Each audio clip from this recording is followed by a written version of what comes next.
the discussions of time. And then there are many watchers that are not present in the discussion, but they will be, watching the debates later. First of all, I want to say that it's really an honor for CEBRI to receive here Mr. Danilo Turk, foreign president of Slovenia, and the president of the Club of Madrid, together with Michelle Griffin from the Executive Office of the Secretary General of the United Nations. Ilona is a member of the House, just like me, so it's a pleasure to be with you here. The debate today is quite inspiring because, this topic, the reform of the multilateral institutions, is there in, within the G20 discussions and in every discussion about international relations today. The report that that the Club of Madrid offers us is a very interesting, very deep, and I think the most comprehensive report I have seen recently about the reform of the international institutions, multilateral institutions, and of the multilateralism in general.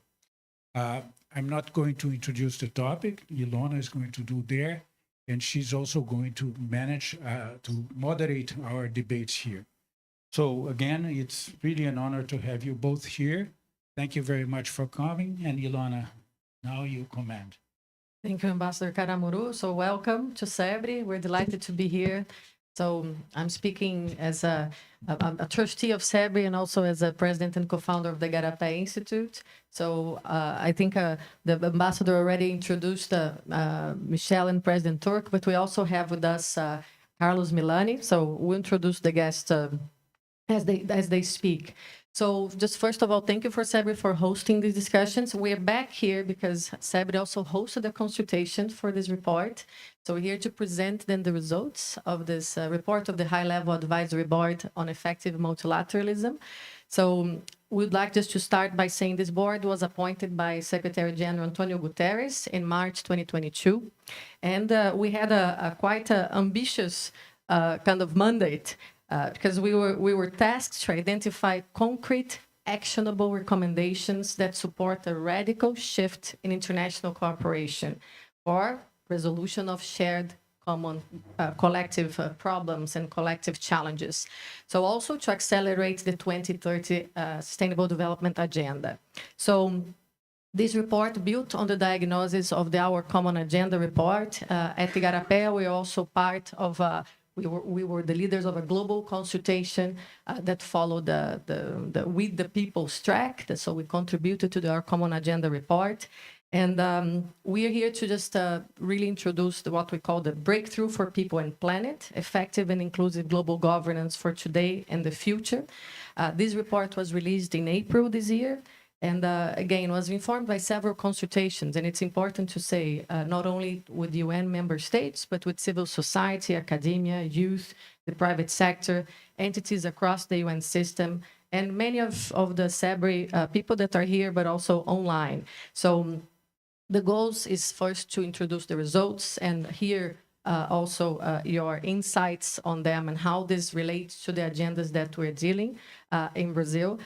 Continue our conversation because Brazil has big roles coming up, being the G20, big COP30, and there are many synergies with the recommendations that we're going to present.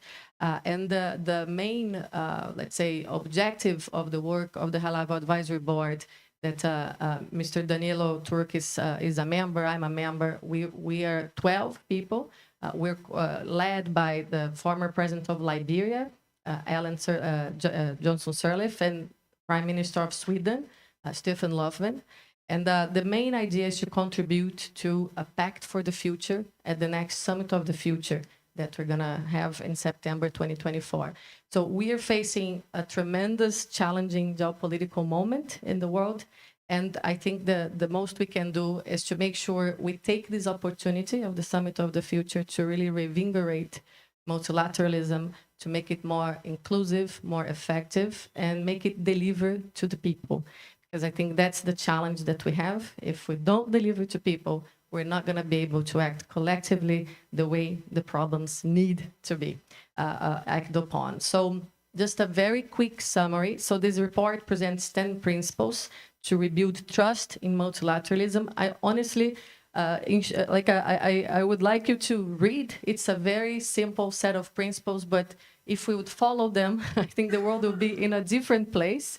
So very briefly, multilateralism has to be people-centered, representative, transparent, equitable, networked, resourced, mission-focused, flexible, accountable, and future-oriented. This is the basis of the recommendations that we then come up with in 6 transformative shifts. So there are 6 areas that we thought through throughout the period that the board was meeting and was listening to several different constituencies. And these shifts are: the first one, rebuilding trust in multilateralism, so through inclusion and accountability; regaining balance with nature and providing clean energy for all. The third one, ensuring abundant and sustainable finance that delivers for all. The number 4, supporting a just digital transition that unlocks the value of data and protects against digital harm. 5, empowering effective, equitable collective security arrangements. And 6, managing current and emerging transnational risks. So all recommendations will speak to one of the shifts, and some of the principles are common to all of them. So, we're very lucky to have with us these esteemed panelists. So I would like to just start by inviting Mr. Danilo Turk to present the insights from the report, and especially, I think, on the security area that you're very active upon. So thank you, Mr. President Turk, to be here with us today. Thank you. Thank you very much, Ilona. And let me say, I'm very pleased to be here in this very, prestigious institution, which I heard a great deal back home in Ljubljana. And I know about the global live streaming of your discussions from before. I'm very proud to be part of that process, and I hope that our discussion will have a broad audience and possibly many reactions, including, I hope, critical reactions. Now, I would like also to explain that currently I'm president of Club de Madrid, which is an organization of 118 former democratic presidents and prime ministers.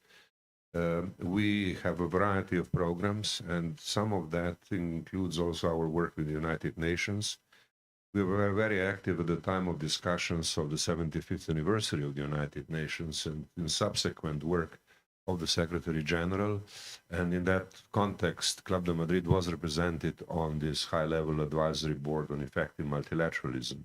I participated in that board on behalf of Club de Madrid, and we have had a number of discussions on that. And it was an interesting experience for a variety of reasons, and one of them is physically visible today, because Michelle Griffin and I, we work together in the same department of the United Nations, the Political Affairs Department, some, what was it? Not 1,000 years ago, but a while ago. Now we are both, I think, more, how should I say, experienced, and but not less, how should I say, not less energetic supporters of the cause of multilateralism. Now, see, these are the kind of backgrounds which I think is useful to keep in mind as we are starting our discussion. And also another small piece of background is this. We were asked to prepare recommendations in that high-level advisory board, which would be both bold and realistic. Now that, of course, is a difficult combination, because recommendations can be bold, but then they are immediately described as unrealistic. Or they can be realistic, but they are immediately described as insufficient and not adequate, and not being bold, and therefore not adequate for our difficult times, which is a time of really an inflection point of global development and history. So we were in that advisory board intensely aware of the difficulty which was bestowed on us by the Secretary General, Antonio Guterres. Now, of course, he did a lot of work in addition, or he is doing a lot of work in addition to the high-level advisory board. And Michelle will be able to tell us a little bit more about this whole range of preparatory works, which is going into next year's summit for the future, and in the year later for the summit on social development. You see, UN is trying to define its role in this new changing world with bold ideas, with new initiatives, but also with realism.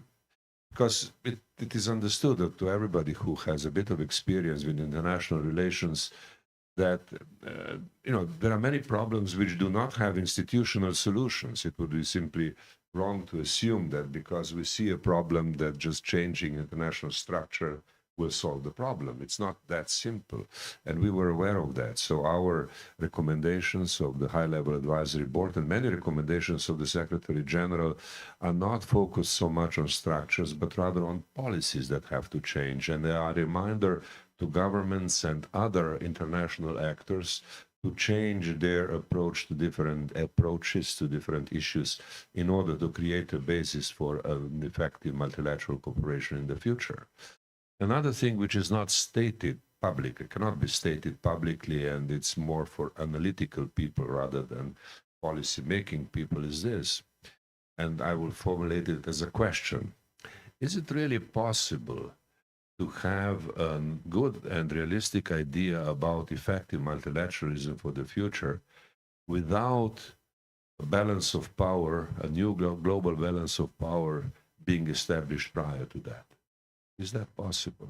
Because, after the ending of World War II, it was quite clear who are the powerful states. They gave themselves special status in the form of permanent representatives, of permanent members of the Security Council. And that system continues to be in place today. Many people criticize that system. But many would say, well, the power structure has not changed all that much because all those who are indeed powerful are there. United States is there, China is there, Russia with its huge nuclear arsenal and other factor is there. So it's not so easy to conclude that things have changed in a way which makes the previous structure completely obsolete, or that there is a new structure in the power relations in the world already sufficiently clearly established. This is not the case. So we live in a transition period where much more will have to happen before some kind of a new balance is established. Well, that of course is easy to conclude. Now the question is what happens now and how to progress, how to proceed further. Now, that question is, of course, put before all the international actors, but before each actor differently. The Secretary General of the United Nations will do his job, but of course he cannot produce a blueprint for everybody. Then there is such a grouping of states as G20, which will have an extremely important role to play in this transition period. Because G20 today is the grouping and organization, or let's say structure, which is the closest to what we could consider as a hopeful, promising form of international governance. And of course, G20 will have an important role in every other institutional setting. And Brazil is going to presiding the G20, or is going to take the presidency at the end of the year. So that's another aspect to take advantage, which we have to take into account. Now, all these things were clear to members of the advisory board when we were talking about what to recommend. And as Ilona explained already, we gave 6 sets of recommendations, which we formulated in the form of shifts. Now, terminology in these reports is always important, and we thought, well, what kind of word would carry the meaning, what we wanted to say the best. And then we decided, all right, shifts. We wanted to see changes. Things have to be shifted.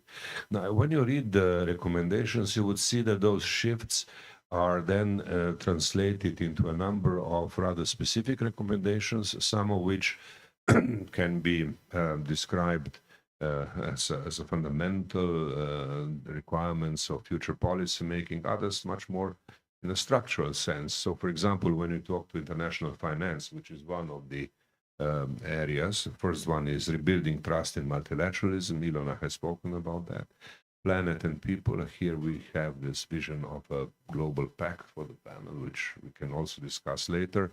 In the finance, we have a number of specific recommendations relating to the reform of the international development banks structure, the structure of the global system of development banks, which of course is not new. This is not something that the panel has invented, but the panel has formulated its recommendations around this idea very clearly, and around other ideas in this area as well. For example, changing in the structure of decision making of the current international financial institutions, World Bank and the IMF, and also with regard to special drawing rights, for example, and so forth. So there, I think recommendations were quite specific because the international discussions have come to a point where such specific recommendations are possible.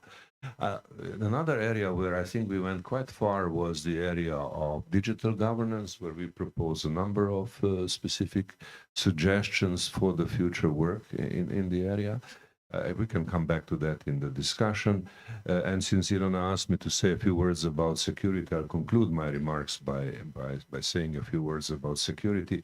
Here we were very careful.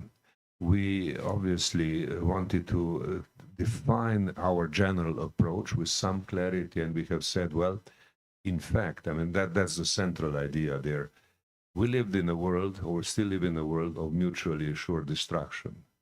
And we have to change that. The world has to change into a world of mutual ensured survival, not destruction. Because the threat to survival of humankind resulting from not only geopolitical tensions, but also from the threats of global warming and other phenomena is such that the world has to think in terms of mutually assured survival. We didn't go into making specific proposals for reform of the Security Council. We have a number, because we were fully aware of the number of proposals that exist. I mean, there is no shortage of proposals. If somebody wanted to get fascinated about the number of proposals in the UN, should just follow the work of the open-ended working group on reform of the Security Council, and you would find an enormous wealth of ideas. I have my own personal ideas, which have evolved over time, and I'll be happy to share them with you if you are interested. But I want to emphasize the panel did not, the advisory board did not go into the business of making specific proposals, because we know from past experience of the UN, the moment a panel or a group makes a proposal, it's going to be defeated within, I don't know, 48 hours or so. You know, that's the level of political sensitivity of these issues, and therefore we were, I think, by being experienced in these matters, quite clear in refraining from making a specific proposal. But we have, of course, referred to the wide range of proposals that already exist, and member states have an excellent opportunity to choose one of these very good proposals. So to conclude, I would say that the report we have produced has followed a rather original structure. We didn't structure our ideas in accordance with the usual ways in which UN, starts with security, then goes about development, and then about human rights. We didn't want to do that, so we went with the 6 shifts in a different sequence. And of course, we were always aware that our report is part of a larger process in which the Secretary General himself produced a number of policy recommendations. And I'm sure that Michel will be able to tell you more about all this. So that's as much for the beginning. Thank you so much, President Turk. I would like to invite Michel to just tell us the process leading up to the Summit of the Future, and also, the main objective of the summit in terms of revigorating global collective action. So, thank you. Well, first of all, thank you to CEBRI, to Igarapé, to Club de Madrid, to everybody who's kind of brought me here and brought us together today. It's a fantastic opportunity to share with you the thinking from New York about the future of multilateralism at a time, I think, in the world where the Secretary General certainly shares President Turk's description of the world as being at an inflection point. And that is precisely why the Secretary General appointed the High-Level Advisory Board that both Ilona and President Turk were members of, and the report of which you have just heard about. Let me kind of widen the aperture very slightly to, I think, give you a bit of a kind of a sense of why the Secretary General did that, why he asked the board to provide ideas, and what will happen next. And just maybe I'll try to be quick because I'd much rather hear people's questions. But I thought it would just be helpful maybe to kind of give a sense of, well, what problem are we trying to solve with this summit? How have we, and by we I mean the Secretary General, but also the High-Level Advisory Board, contributed ideas, and what ideas have we put on the table in addition to the ones just described, and then what will happen next?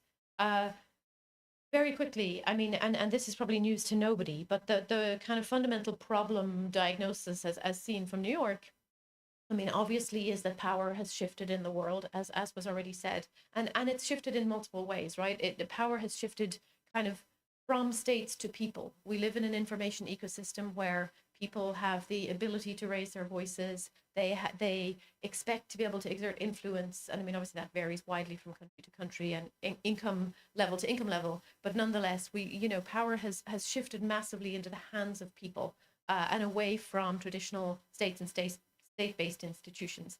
It has also shifted between states very fundamentally from 1945 to today. And I think countries like Brazil are an excellent example of that. Brazil's weight on the global stage compared to even 2 decades ago, and certainly 7 decades ago. And it has shifted from states to private actors. I mean, when you think about your own life, but also the lives of many people around the world dependent on the international community to kind of shape their life chances and opportunities, the extent to which actors in the fossil fuel industry, technology companies, big pharma have a role to play in kind of defining people's life chances, and yet are completely invisible in global governance. I think that's also part of the kind of shift in the world that the Secretary General has identified and wanted to confront member states with. Secondly, the nature of problems has changed, obviously. And I mean, again, a report like the HLAB report decides very deliberately to present the problem statement in a way that doesn't fit our traditional silos. And I think that that's how the problems are experienced in our lives. I mean, COVID is a very good example. COVID was a health crisis for about 5 minutes, and then it became a socioeconomic crisis, a human rights crisis, a humanitarian crisis in some places. It rapidly went way beyond the ability of one sector, one ministry in any country, and certainly the World Health Organization to solve or manage alone. And that is the case. We've seen it with the secondary impacts of the war in Ukraine. We see it constant. We've seen it with climate. No problem presents itself neatly according to our existing silos and ways of organizing ourselves, either on the national level or the global level.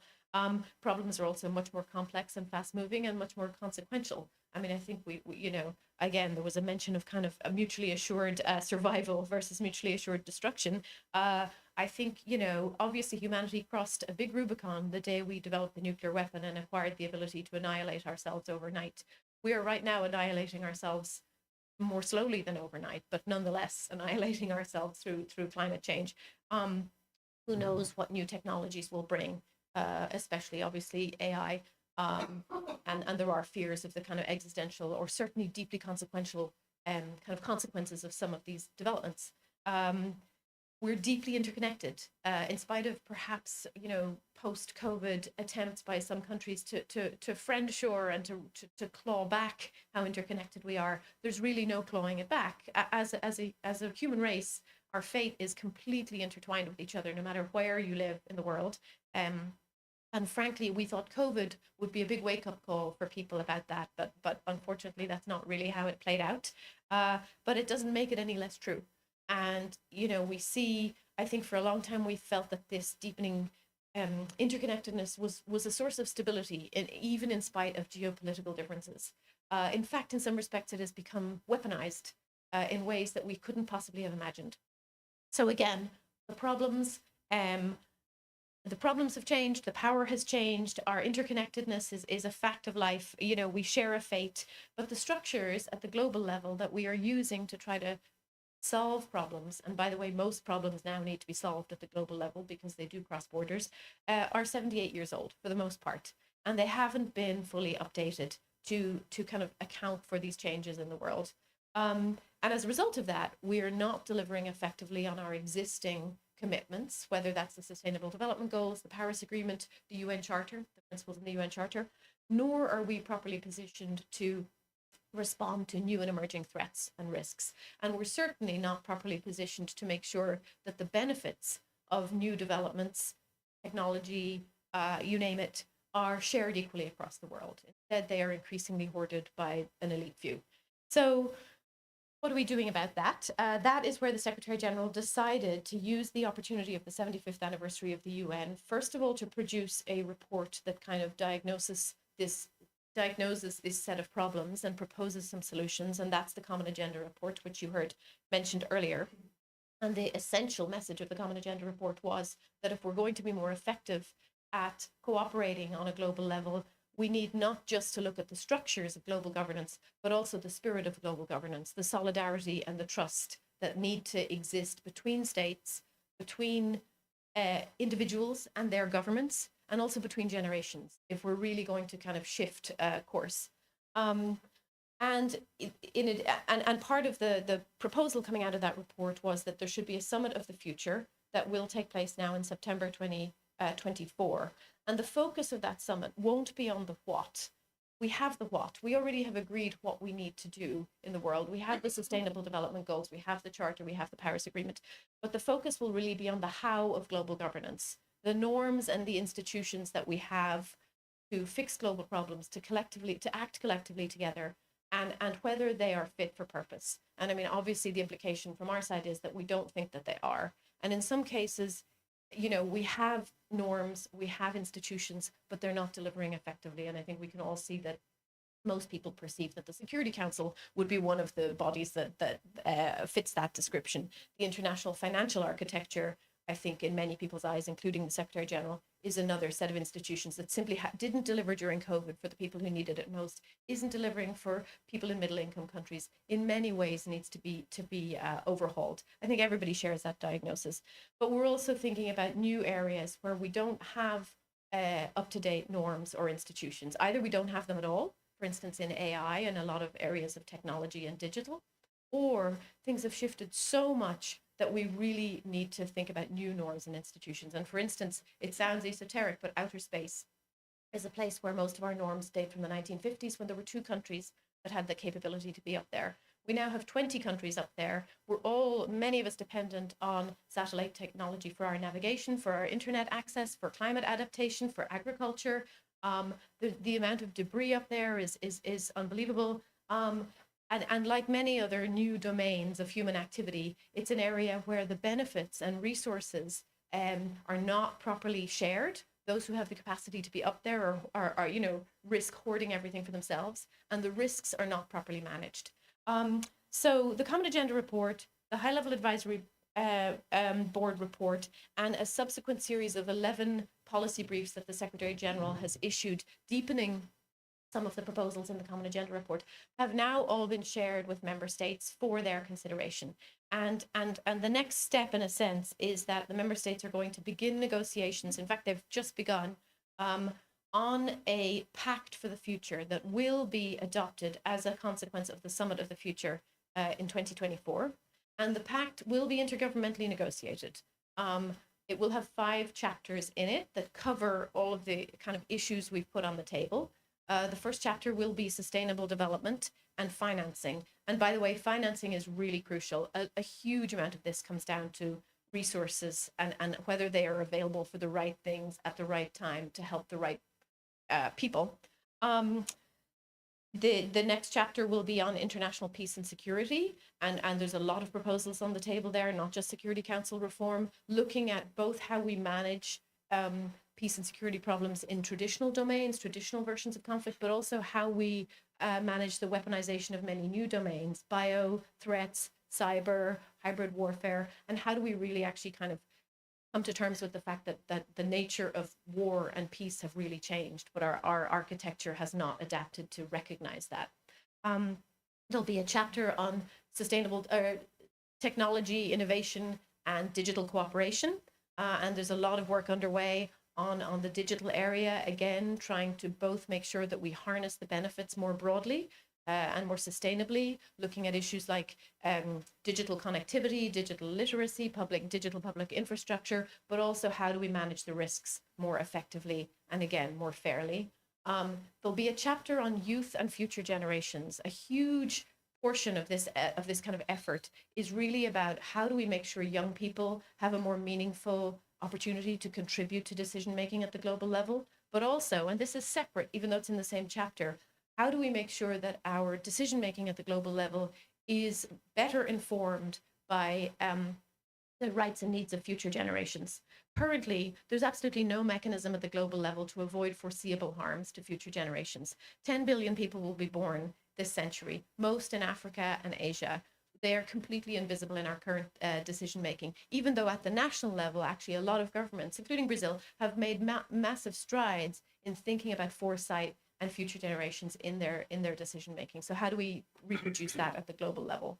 And then the final chapter will be on transforming global governance, and that includes many proposals that we have put on the table, but there's also, you know, the opening for more. Member states are currently working on a zero draft of the pact, and we'll see what ideas come in the transforming global governance kind of section. But included in there is proposals around the international financial architecture, around the intergovernmental organs of the UN, the Security Council, the General Assembly.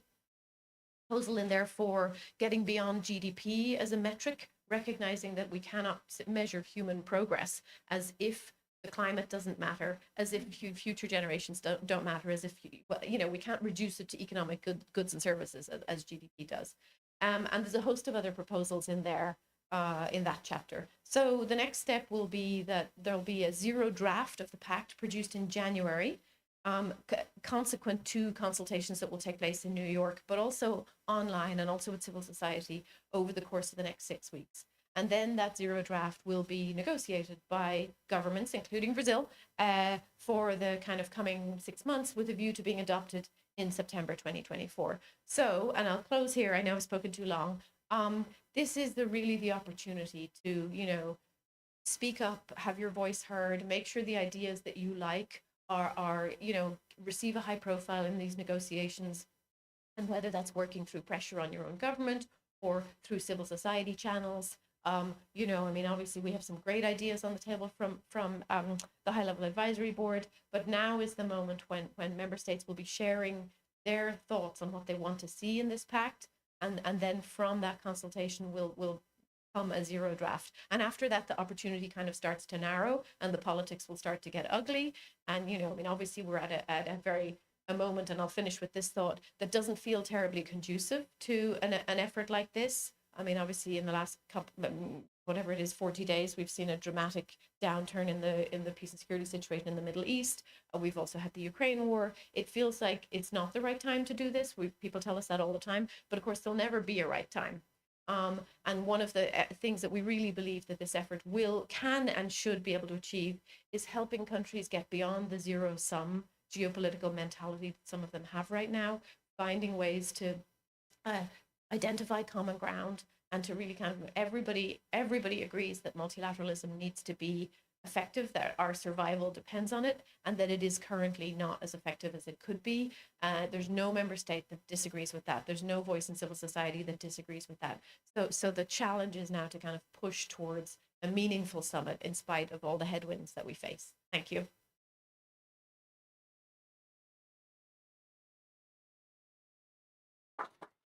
So thank you very much, Michelle. So Ambassador, before passing to you, I just wanted to highlight a few words on the People and Planet session, because I think this was an area that member states decided to not highlight in the resolution for the Pact for the Future. So I think Brazil and other countries should try to bring it back. So in our report, we honestly emphasize that how can we think about future generations? How can we think about a planet that is thriving without thinking about our relationship with nature? So we took the framework from our common agenda and established proposals on the parameters of a triple planetary crisis of climate disruption, biodiversity loss, but also pollution. In that sense, we have very, let's say, concrete and bold, but I think all feasible recommendations for what we call the Pact for People and Planet. And, you know, I do believe that they should be upfront in the Pact for the Future. Also, a decarbonization package, understanding that developing countries have, let's say, a different responsibility, so common but differentiated responsibilities. So we talk about different phase outs for different parts of the world in terms of emissions and fossil fuel use, but also, a bit on the governance of the different conventions that we have for climate. So I would just strongly recommend that Itamaraty, Brazilian negotiators, try back to include, especially on Chapter 1 for sustainable development and sustainable finance, bring back the main, let's say, ideas on regaining balance with our planet, because that's, I think, number one for Pact for the Future. Without that, there's no human beings. The planet will survive. We won't. So happy to just giving this recommendation here at CEBRI, because I know it's the right place for us to just try together to bring it back to the Pact for the Future. So sorry for that, Ambassador Karamuru, back to you and your reflections on that vis-a-vis the big role we have ahead. And you can explain your role in G20, G20, and I think also this look up to COP30. Thank you so much. Well, thank you very much. First, I want to say that you have been able to put up an impressive set of recommendations for the Summit of the Future. But it goes much beyond the Summit of the Future, because it's a roadmap for a number of international discussions that are taking place, including the discussions at the G20, at the T20, and many other fora. I must say, I was impressed by the boldness of some of your comments and proposals. For example, when you have the courage to say that the Security Council is the highest profile example of failure in the United Nations, or when you mention the idea that the extensive use of consensus in the decision-making or game-making of international institutions has, in a certain way, blocked the possibility of some success, of some progress in a number of topics. So I really think that this is a very strong report, a very courageous report in the sense of your comments, and I congratulate you on that. In a way, I think you have an optimistic approach, because actually it's hard to see the present international institutions being able to give responses to the present challenges of the world reality. You mentioned in the report that the institutions were created in a different moment of history, but the recent challenges are more and more visible to everyone. And I see the institutions like the IMF and the World Bank, for example, getting adapted to working on sustainability and other topics. But actually, we know that this is not their main vocation. So it would be easy to say that we need new international institutions, but there's a trust. You work with the idea that we have to be able to renovate the existing institutions, and the word trust, which is the focus of the first chapter in your report, is a very important word, and that's what we have to build at the present moment. I think you both made recommendations that have very much to do with the implementation of the report. One, you're saying that there's a new international order in the making, and we still don't know which order is going to be that. You see, and then you ask the question, is it possible to reform the international institutions without having the new order consolidated? And the second comment was a comment that, yes, that Michelle made that, yes, we have power shifting in the directions of societies participating more, having a voice, and governments becoming less important, let's put it like that, in the international reality. Actually, it's more than the voice of societies, because when you look at companies' commitments with ESG, for example, or with companies' commitment with the low carbon transition, you see in a number of areas, or when you see the financial institutions more and more betting on sustainable projects, you see the development of green bonds, and you see investors accepting lower returns for their investments, provided that the result of the investments is improvement in the sustainable development reality that we have, and in a number of actions that have to do with the expectations about the sustainable development. So in a way, I think that it's more than the voice, it's really the participation of society. As I said before, I think that you provide a roadmap for international discussions.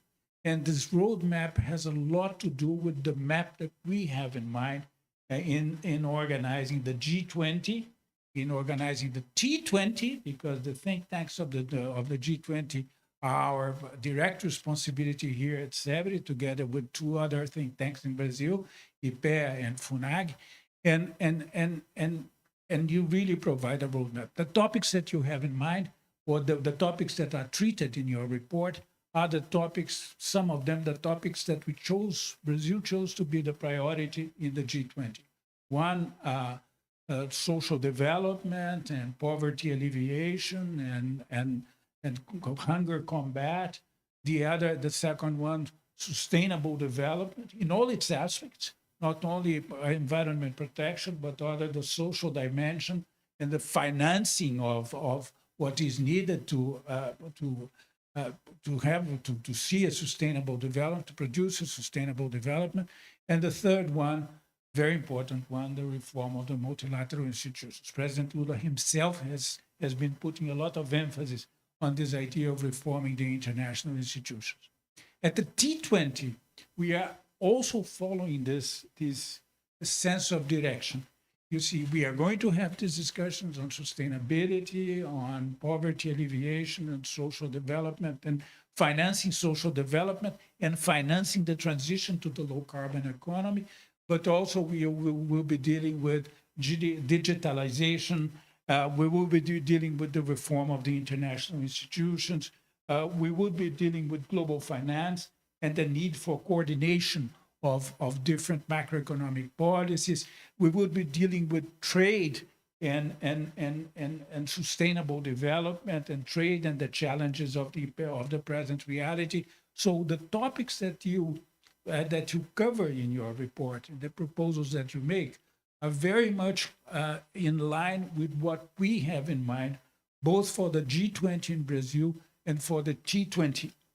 I very much believe in the debate of the think tanks about these topics, because the think tanks do not have the constraints that governments have in a number of situations, can be free to come up with new proposals, to have an approach as sincere and as bold as the approach that you have had. And I think that your report is going to be really a guidance for this discussion at the T20. And I'm happy that you can present the report here, because as CEBRI is participating in the organization of the T20, it's our role now to make the report an important piece or an important input for the discussions that we are going to have. So I really congratulate you on that. I think that this report is going to have a long life, because we do not expect that things are going to change from night to day. It's going to be a long effort to convince governments, to bring in the civil societies, to create a new environment to deal with all these topics. But it's an excellent beginning. It's an excellent input. And I hope that we will be able to follow these discussions, having your guidance very much as a point of reference. Thank you. Thank you very much, Ambassador Carmore. I'm glad you said that. I see the same, but I was suspicious in saying. So I'm very glad that we can actually, work. I think there are many synergies with what actually Brazil wants to lead in terms of discussions. So I would like to invite Professor Carlos Milani, who is with us online. Professor Carlos is a senior fellow at CEBRI, also vice director of the Institute for Social and Political Studies of the State University of Rio de Janeiro. So please, the floor is yours. Thank you, Ilona, for having me here. Thanks, CEBRI, for invitation. I'm talking to you from South Africa. I'm here at the Stellenbosch Institute for Advanced Study. I've been here for 3 months. I'm coming back only in December. This is one of the G20 members, as you know, but it's impressive to see that this country, within the climate emergency context, goes through load shedding for approximately 5 to 8 hours a day. We are not talking about a poor country. We are talking about one of the emerging markets, the second or third GDP in the African continent, just for us to have an idea of the difficulties and shortcomings that not only developing and least developed countries, but regional powers such as South Africa may face and are confronted with when it comes to thinking of transitions and thinking of new governance and development mechanisms to be implemented in the context of the climate emergency and the many other security and development challenges ahead.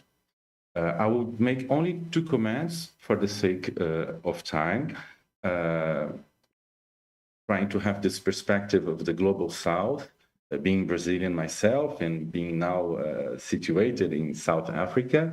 I'd like to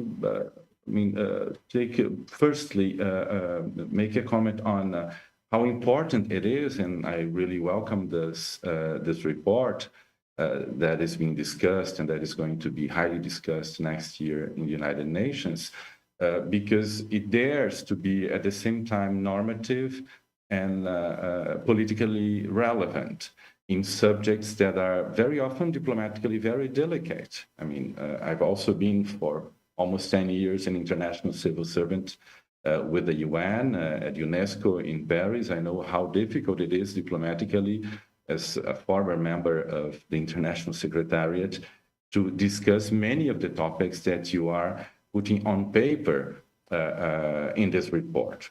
And my question would be to mainly Mr. Turk and Mrs. Griffin on what are the main political leadership worldwide that you can count upon in order to advance the agendas that you are defending and proposing in the report.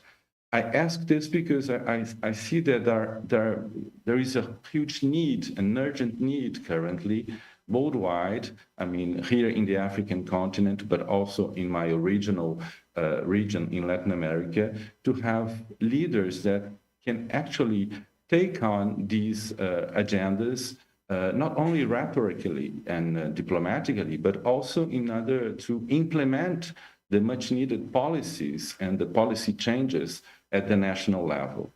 And if you have a kind of a club of political leaders who could both normatively and politically defend very widely the relevance, the central relevance of the agenda changes that you are proposing in the report.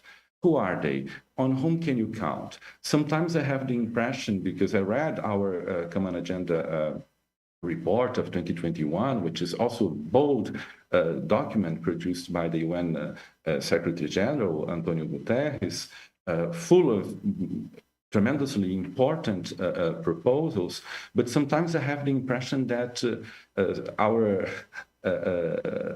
Secretary General of the United Nations is sometimes alone in defending many of these initiatives and proposals. Then I think it would be very important to delineate a political strategy based on who these leaders, world leaders from different regions of the world, that could also, I mean, side by the proposals that are being made, are being put forward for discussion.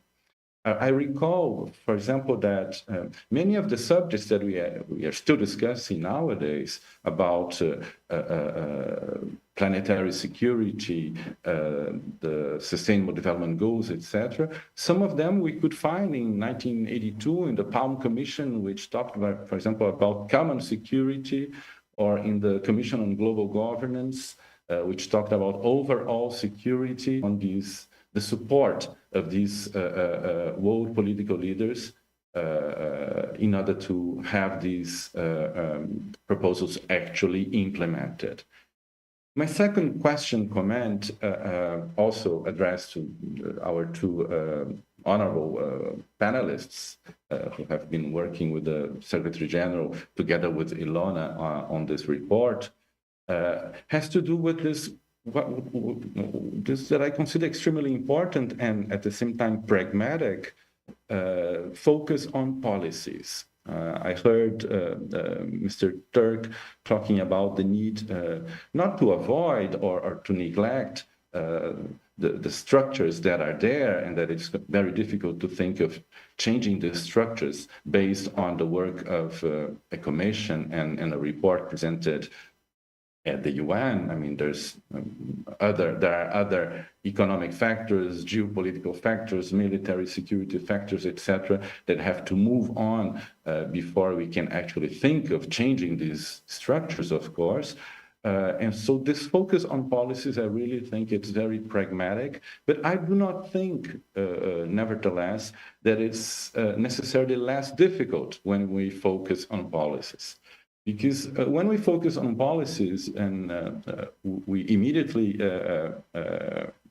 find that there are, of course, some conflicts in terms of distribution of the burdens and distribution of the bonuses that policies that are proposed when they are implemented, they may generate.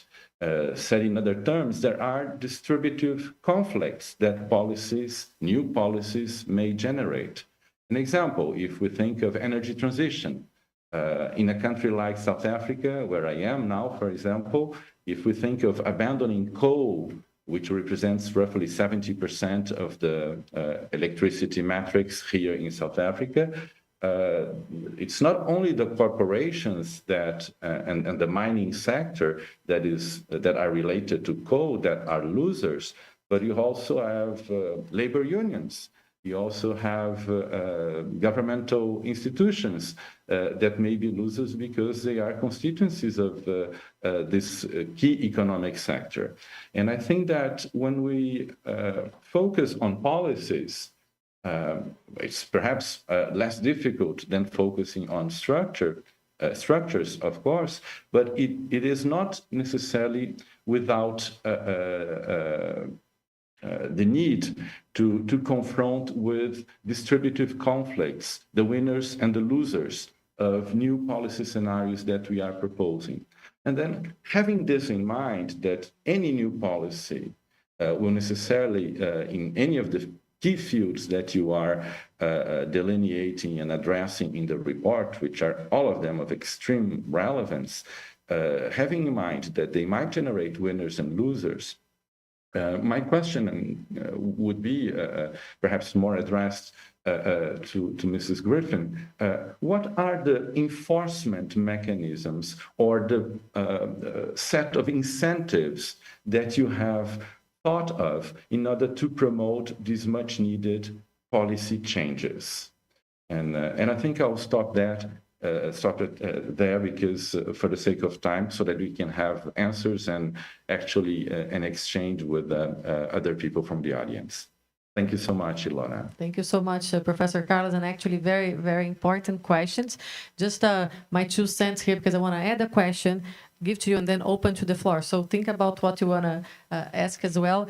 But Carlos, I think you touched on a point that we really thought through, and everything that you're proposing has a lens of, again, common but differentiated responsibilities. But as a Brazilian, I have to say, if we don't negotiate very well and use let's say the assets that we have very responsibly, our natural resources, and mobilize the finance for transitioning, we're going to be left behind forever. This is our last train. So I would say we have here in Brazil an opportunity to do an ecological transition plan that can take us, to the league of the let's say, developed world. Same for South Africa, same for Indonesia.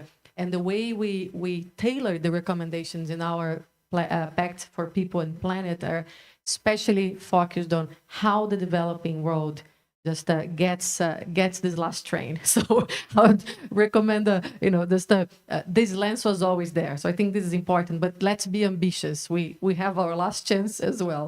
So just adding to Carlos' point, President Turk and Michelle, what is the role of Brazil in this? Well, excuse me. First of all, I'd like to say a few words about leadership. This is, we're discussing something where leadership belongs to the Secretary General of the United Nations. And as I believe many of you have read the recent book by Henry Kissinger on 6 studies on leadership or 8 studies on leadership, he makes one point very clearly. Leadership requires you to act alone, to be alone for a long time. Leaders are, alone. So I think that is reflected also in this literature that we are discussing. Secretary General simply, assumed a leading role. And when he produced his report, Our Common Agenda, let us be frank, that report was requested by member states who didn't have any good idea about what they should say. So they asked the Secretary General to bring a report. That's what they usually do. The Secretary General said, okay, here is the report. And when the report was brought to the member states, they didn't know how to react. So at first they said, well, it's an interesting report. In diplomacy, things are interesting. And if they are interesting, that means they are complicated. And it took them several months before they welcomed the report. You see, here you have a good classic example of a situation of leadership. Now, I have worked at the time of Kofi Annan's situation. Leaders have to seize the opportunity. After the ending of Cold War, the whole development cooperation structure was on the verge of collapse. And so the UN organized a series of these thematic conferences, but they were not brought into a coherent system of thought, which is what Kofi Annan did by using the year 2000 for his Millennium Development Goals.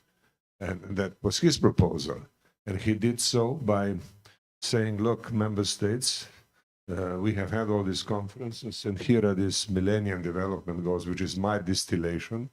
Come to New York and confirm it, which member states did. So that was another example of leadership. Now, Millennium Development Goals led to Sustainable Development Goals 15 years later, and that has become the, the main roadmap for the future.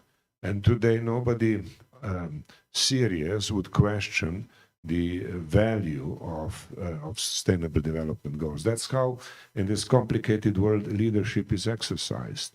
Now, Michelle will probably not be entirely in agreement with me. I would like the Secretary General to lead even more.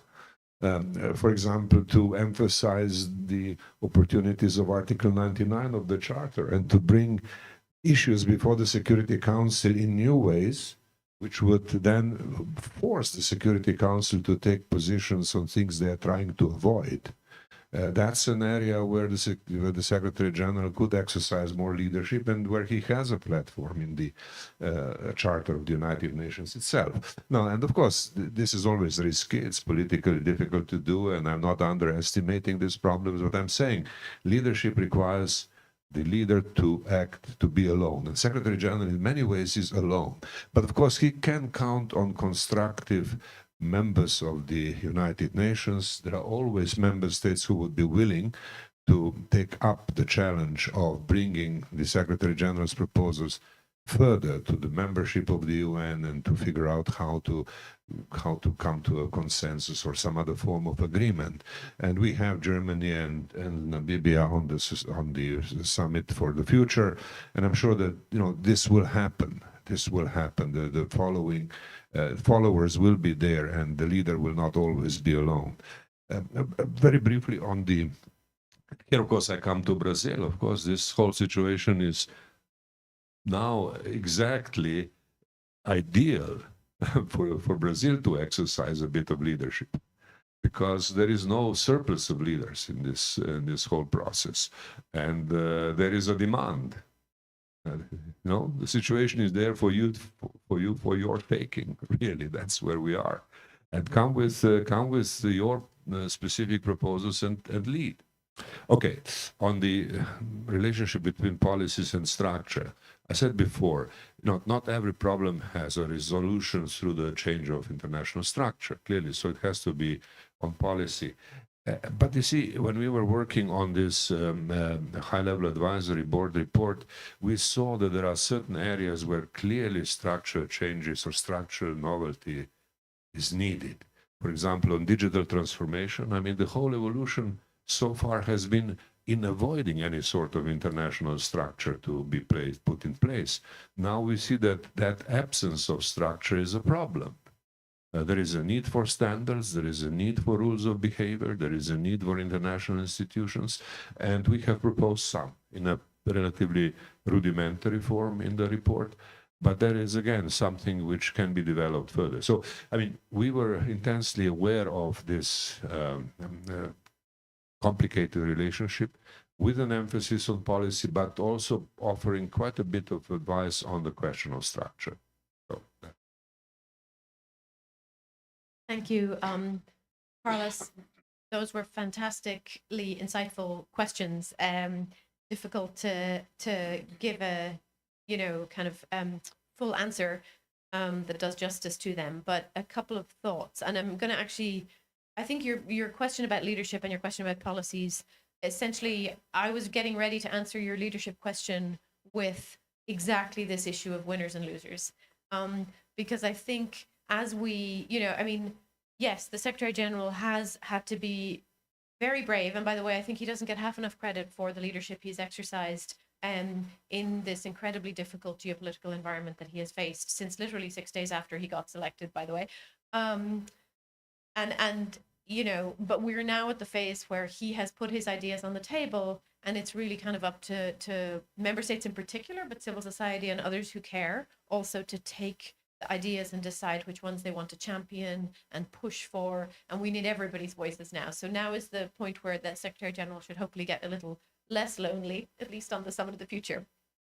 But I do think it's really important to think about the winners and losers question. And that applies to the political leadership issue as well as the kind of substantive policies question. The truth is, fundamentally, the point of this summit is that we would come out the other side with a global governance system that more people trust in than is currently the case. And they should trust each other more, and they should trust the systems we've got more. And that is particularly the case for the countries in the global south, the small and the big.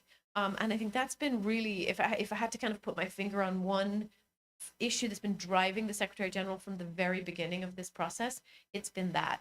And his message to all countries, but especially the big powers, and especially those who have most vested interest in the current system, is that, yes, I'm putting some difficult ideas on the table. Yes, in some cases, I'm asking you to consider making more room at that table, to actually give up a little bit of power in the current system. But it is in everybody's interest that we wake up one day with a system that everybody still trusts. And I think we don't discount the possibility, and the Secretary General is very clear on this, that if we don't re-earn the trust of people for the system we've got, then the move to fragment the system and create alternative architectures, and whether that's an alternative, alternative political groupings or alternative internet, the risk of fragmentation is very real, and the Secretary General has been very clear about that. Now, who loses from fragmentation? It's actually not necessarily the most powerful country. It's precisely the countries in the global south that the Secretary General has in mind when he's pushing for this summit and for a kind of a recommitment to the UN Charter, to the structures we've got, to making them work, and to adapting them so that they do work and they are trusted and they are legitimate. Because a fragmentation of the system and a fragmentation of international cooperation will leave those who are already being left behind further behind. It's the small states and the poorer states, but also, honestly, many, many people in countries like Brazil who won't be at the table. I mean, if you look at AI and where the kind of main energy and power on AI exists, I mean, what the Secretary General is trying to do is say, we need a universal conversation on AI governance where every country is at the table. And where does that happen? It happens at the UN. And it doesn't mean that he's making a land grab for issues that belong to other institutions. I mean, there's no question, for instance, that financial decision-making and the financial architecture should somehow shift from Washington and the Bretton Woods Institute to New York. But he is looking at leaders and saying, you are in charge of every ministry in your government. You're in charge of all of these issues. And you are the person who owes your population a responsible participation in the system of global governance we've got, because we are confronting a scenario where if that system is less and less trusted, it becomes less and less effective. People create alternatives.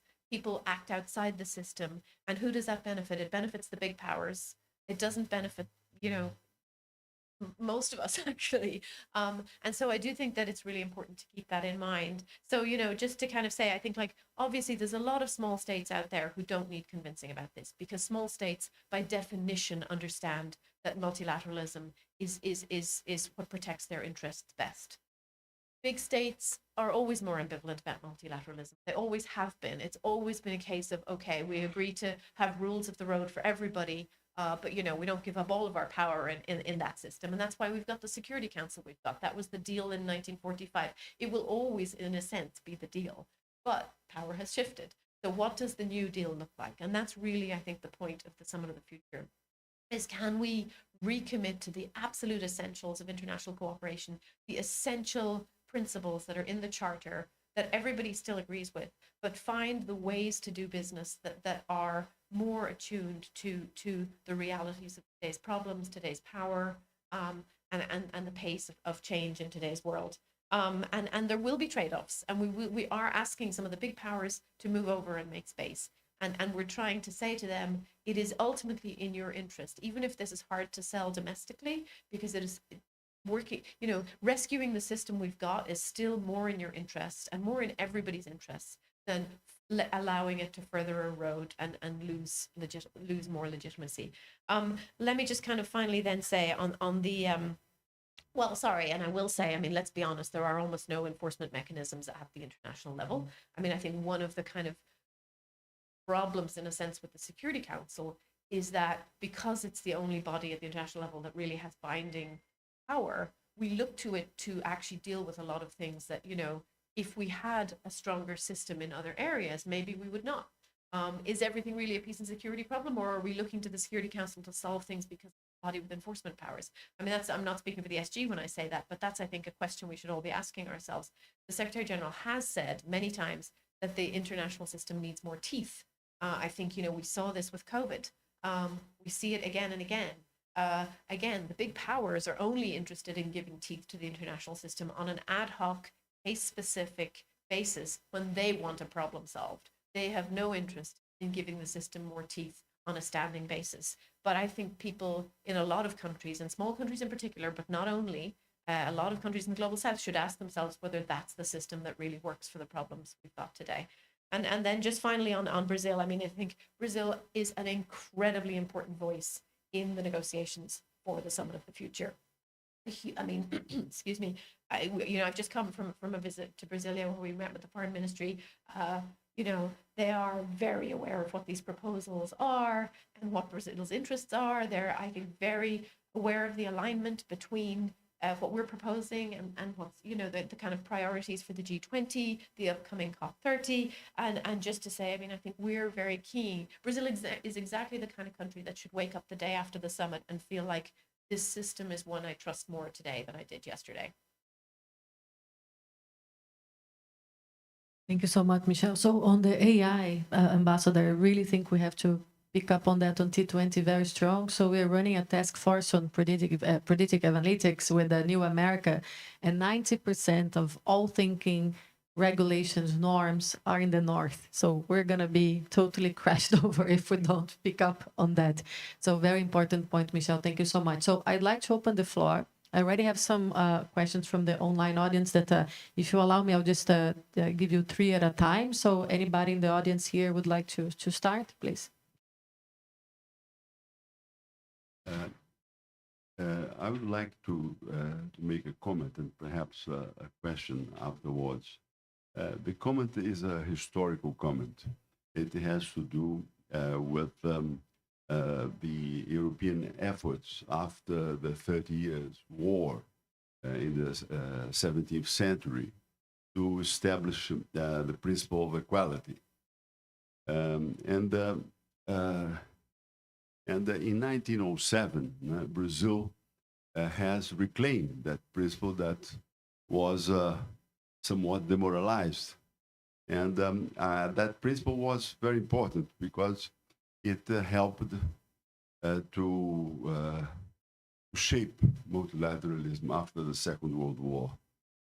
But the question that, so the history of multilateralism is not a linear one. It's full of accidents and problems. And the question that has been, I think President Turk has been raised, has to do with how multilateralism will be able to overcome the constraints and the limitations of power politics. And this is really the central issue. How are we going to show that multilateralism is not in a trap, that multilateral can renew itself and can renew itself with strength, perhaps with leadership, perhaps with a greater awareness on the part of, because it's an expression of democracy in international relations. So this is really a question that is a central question that deserves our thoughts. And I would like then to perhaps, President, to give you more time, if you would perhaps talk a few more minutes with us about that dilemma that we face. Thank you.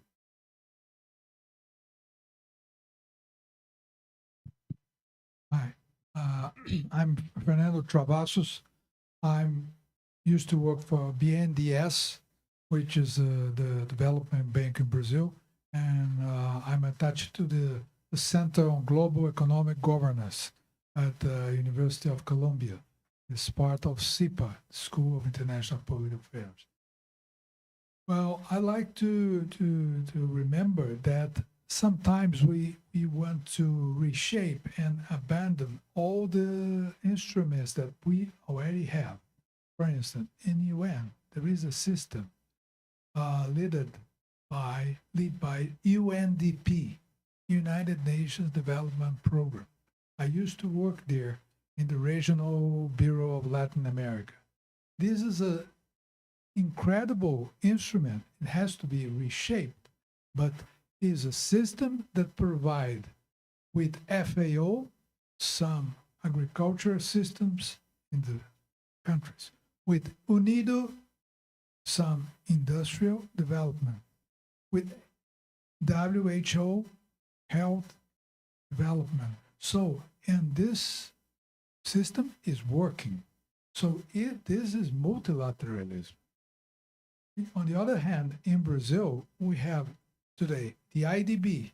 The IDB is, his president is a Brazilian, and he's very aware of this Ilan Goldfein.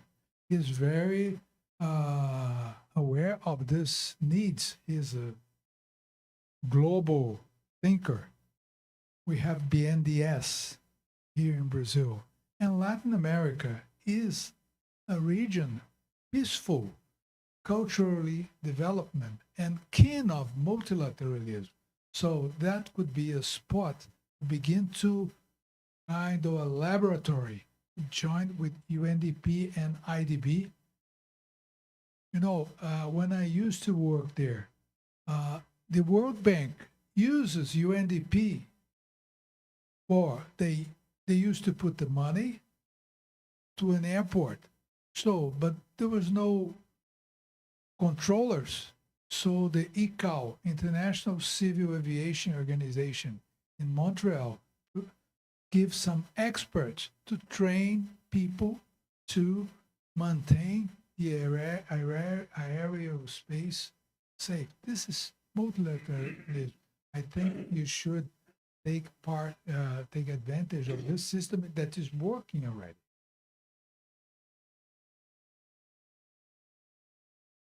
So thank you. I mean, it's important to say what is working as well. Otherwise, we think nothing's working.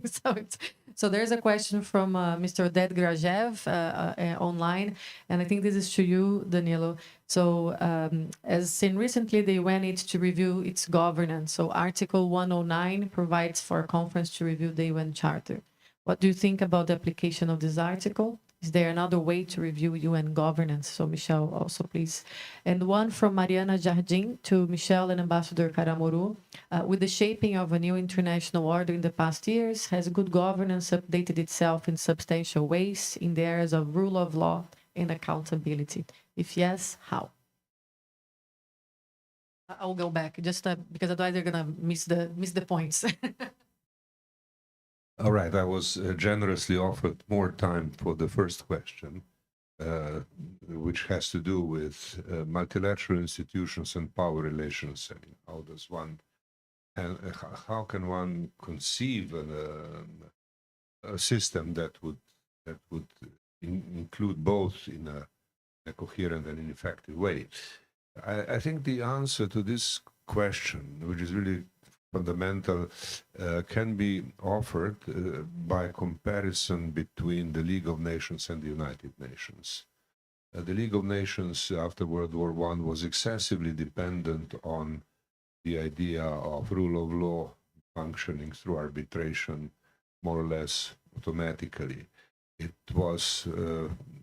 has a system of a council, which was not a Security Council, it was a Council of the League of Nations, which had both permanent and non-permanent members, but no veto. Now that was changed, and President Roosevelt, in the end period of World War II, came to that idea of 4 policemen that would take care of global security. 4 policemen being United States, Soviet Union, China, and United Kingdom. France was added later. And in fact, they have put together a system which actually included the basic instrument of balance of power into the UN itself. Because P5 was obviously primarily about privilege of the most powerful states, but the relations among those powerful states were largely defined by the veto of each of them, and that helped creating a certain balance. Now, that balance was good enough to protect the world against World War III, and one should not underestimate the achievement of the first 50 or so years of international of history after the establishment of the United Nations. So the system that was put in place in 1945 was in fact good and effective. At the end of Cold War, we have seen its potential, but only for a very short period of time, when there was a change in Soviet Union with Mikhail Gorbachev and so forth. In 1987, it became possible to start building a more trusting relationship between permanent members, first being done very informally on the issue of Iran-Iraq war in 1986-87, and the cooperation among P5 was improving to a point at which then, after the ending of Cold War, one had a special situation of very good cooperation among permanent members of the Security Council. At that time, if you read the speeches which were made in, let's say, period of 1990, 91, 92, there was a great deal of optimism. And the members of the Security Council met in early 1992 at the head of state level for the first time, and authorized the Secretary General, Boutros Ghali at that time, to produce an agenda for peace. Now it's inconceivable that something like that would happen. Now the Secretary General, Antonio Guterres, had to offer his own agenda for peace as an act of his own leadership. There is no cooperation that would work the way it was actually hoped for in 1945, and the way it actually worked for a short period of time between 1987 and I think basically 1993-94. Now, of course, the situation has then become more complicated. A veto was exercised again. The first time, I think it was on a Cyprus issue back in 1994, 95, and the limits of the current arrangement of the of this combination, or on bringing together power and structure, is fully visible. So that's the situation we have now. And it's not surprising that right now there is a great deal of talk again about the reform of the Security Council, because that's probably the only way in which a new balance can be established. And of course, there are proposals for new members or permanent members of the Security Council. I would like to link this to Article 109, because I believe that, of course, one way of doing it would be through Article 109. I'm not sure whether the political conditions that would allow convening of that, using that article to convene a review conference exist. I mean, that we shall see probably through the preparations for the Summit of the Future. It will become clearer whether such a thing would be possible.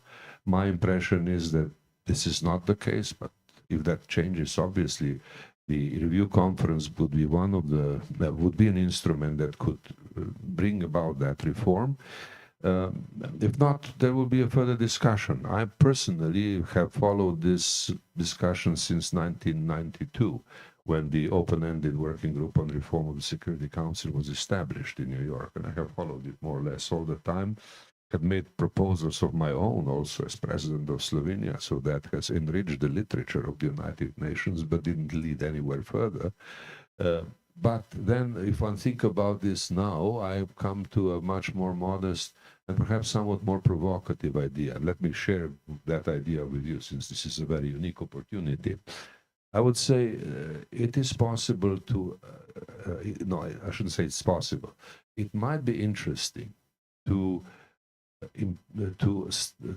add additional non-permanent members of the Security Council in order to improve representative character.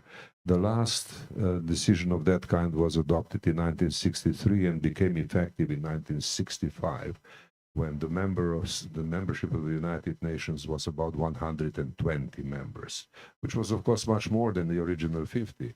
So it was natural that the number of non-permanent members of the Security Council was changed. Maybe this is the time to do something similar now. What else can be done? I think another element in the reform could be if the member states agreed to eliminate the rule that no non-permanent member can run for a re-election immediately. There is no immediate re-election to the Security Council. So in other words, if a country like Brazil is elected, it serves 2 years, and then after that it cannot become a candidate again. So no immediate re-election rule has its meaning, because it allows more member states to rotate as non-permanent members. But it also has its downside, because there are many member states who have much more reason to be on the Security Council than others. And we have seen that more frequent rotation is a fact of life already.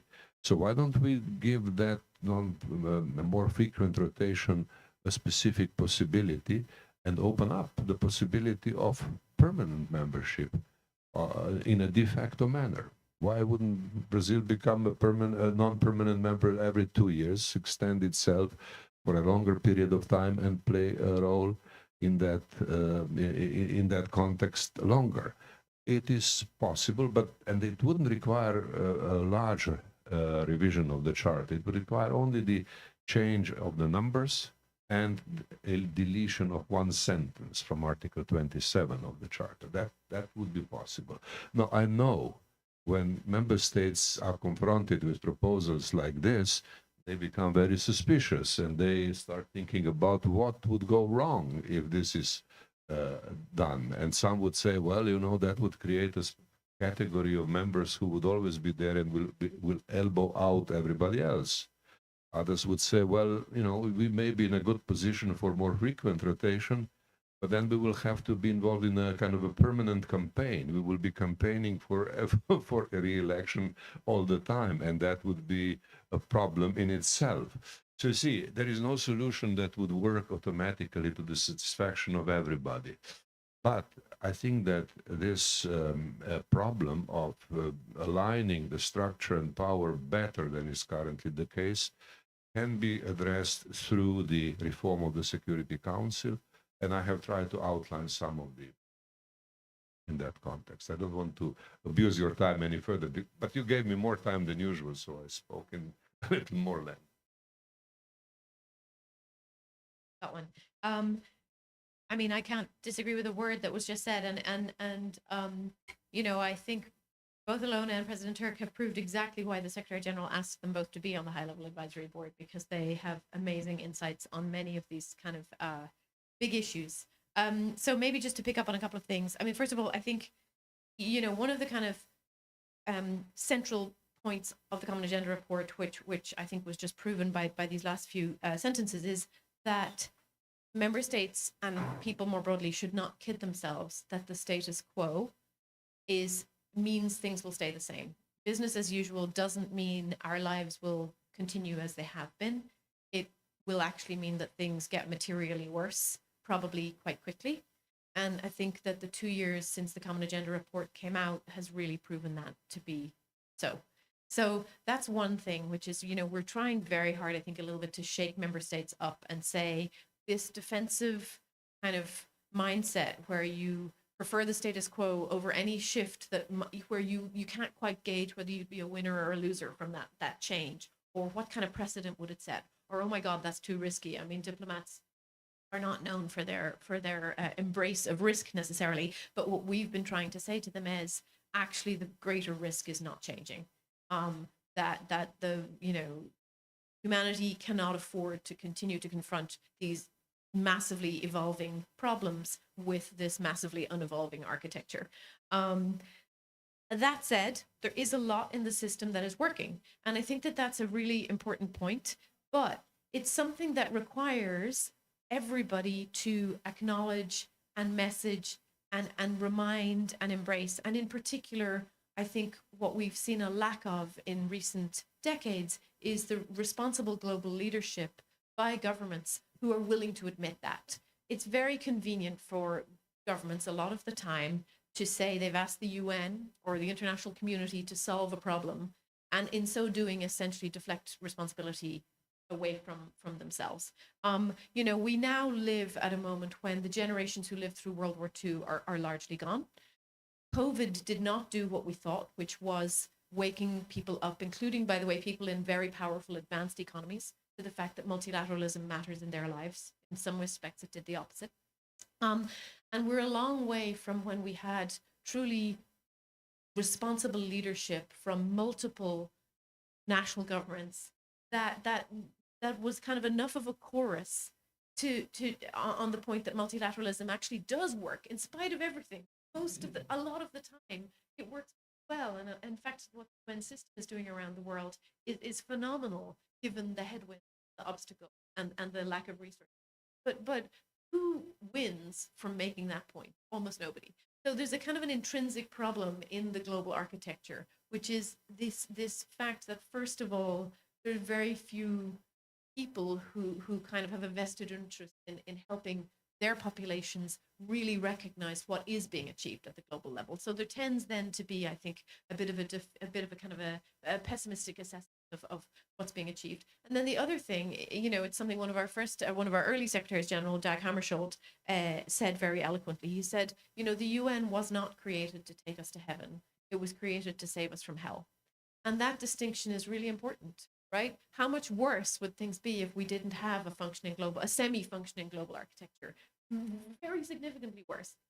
There's a couple of pages in the Common Agenda report on what would it have been like if COVID had happened. I think I'm now forgetting 10 years prior, and then we projected into the future.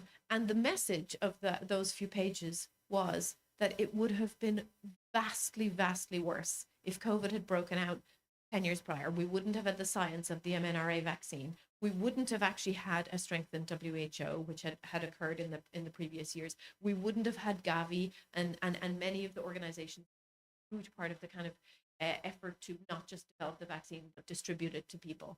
There are many, many ways. Millions more people would have died.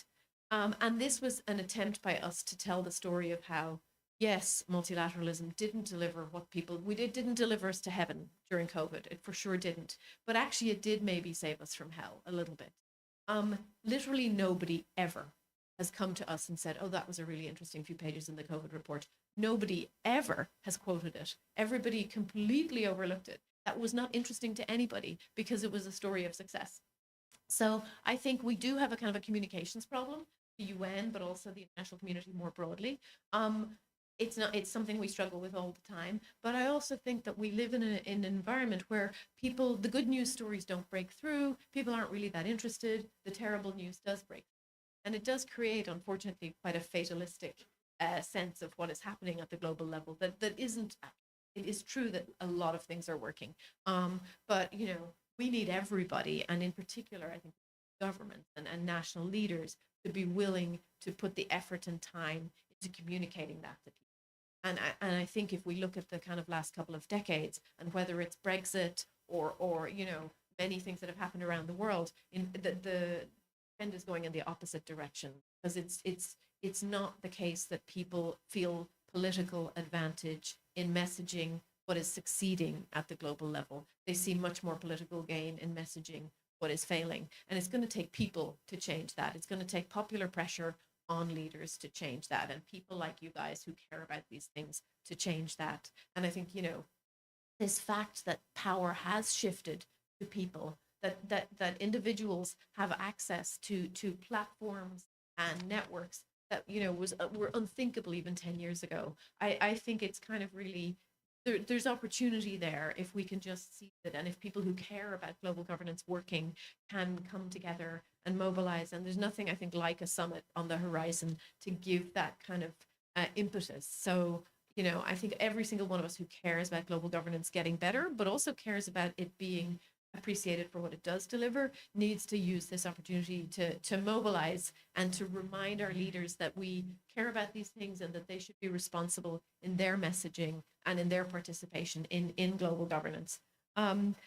Let me just then quickly respond on the I'm no expert on the issues of rule of law and accountability, and I think it's important to distinguish between national level rule of law and accountability versus global level. I mean, obviously we've got SDG 16.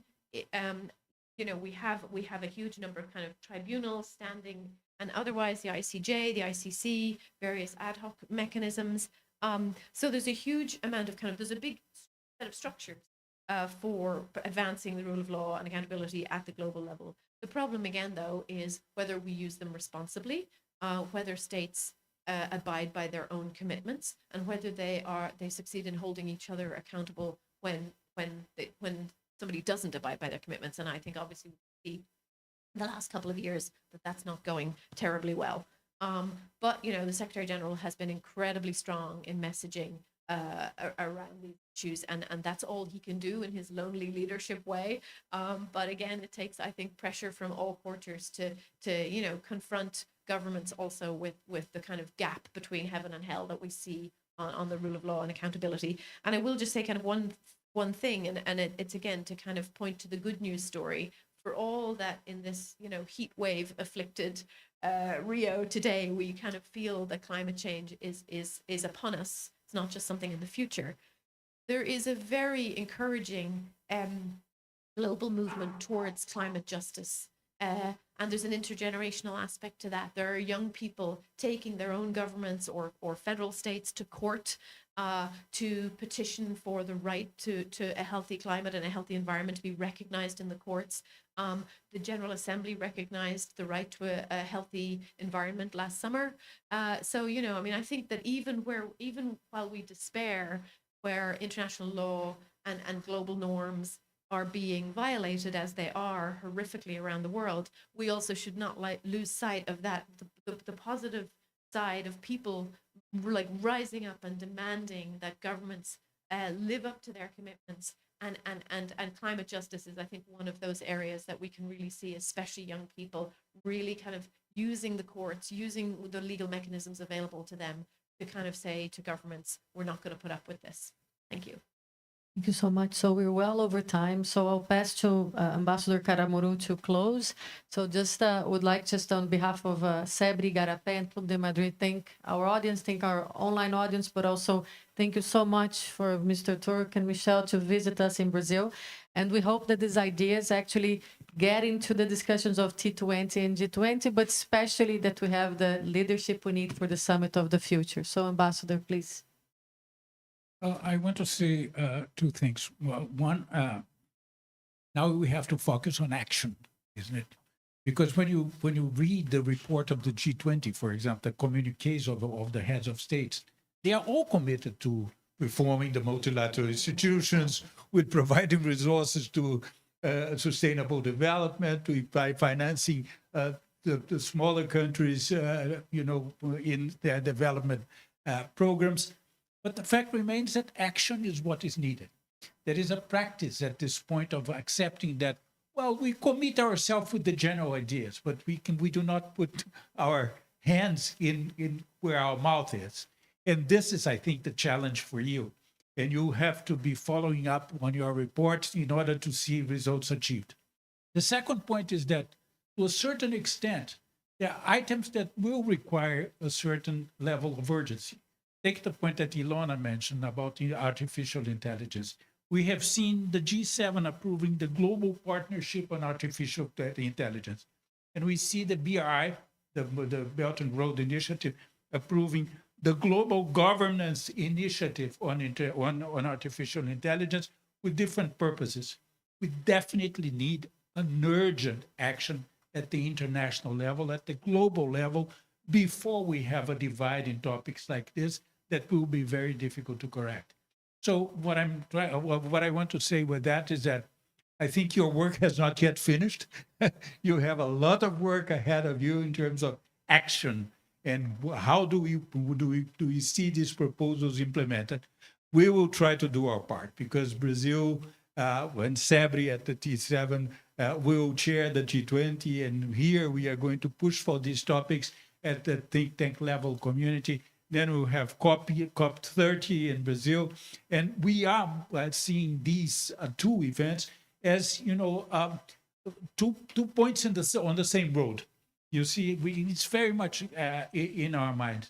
So I hope we will be able to entertain another set of many other sets of discussions with you and collaborate with you as much as possible to see the proposals in the report implemented and becoming true action.